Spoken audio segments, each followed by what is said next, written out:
ራሳችሁን እነኚህን ሁለት ጥያቄዎች ጠይቁ። አንደኛ፣ ለመለወጥ ባልወስን ምን እጎዳለሁ?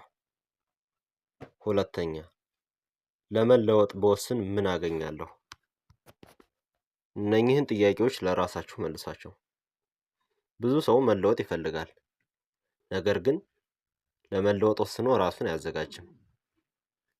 ለመለወጥ የመጀመሪያው መወሰን ነው። መወሰን አቅጣጫ ጠቋሚ ነው። አሁንም ሁለተኛ ጥያቄ ልጠይቃችሁ።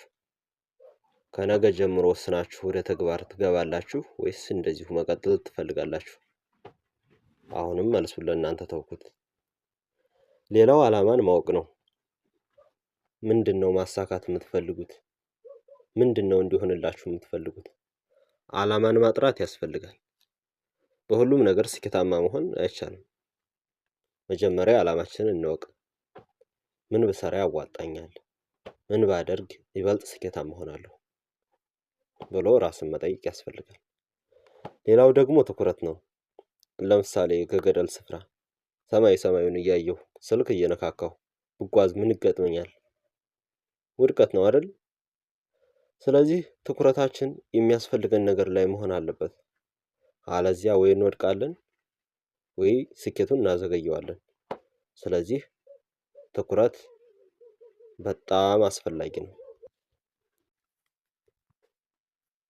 ትኩረታችን ደግሞ ውጤቱ ላይ ብቻ መሆን የለበትም፣ መንገዱንም ሂደቱንም ጭምር እንጂ።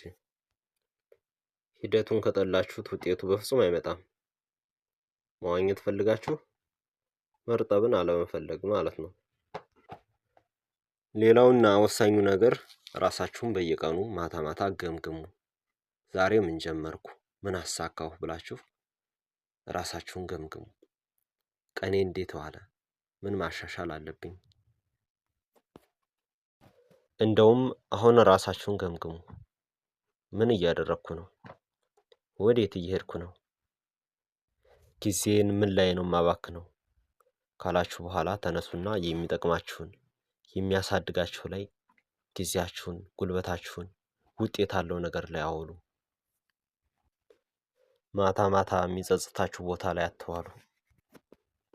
እሺ፣ ከዛሬ ጀምሮ ጊዜን አላጠፋም፣ ወደሚጠቅመኝ ነገር አዞረዋለሁ የምትሉ ሰዎች አንድ ቁጥርን ጻፉልኝ። ቪዲዮ ከተመቻችሁ ላይክ አድርጉ። ከኔ ጋር ቤተሰብ መሆን ከፈለጋችሁ ሰብስክራይብ አድርጉና ራሳችንን አብረን እንቀይር። ደህና ሰንብቱ።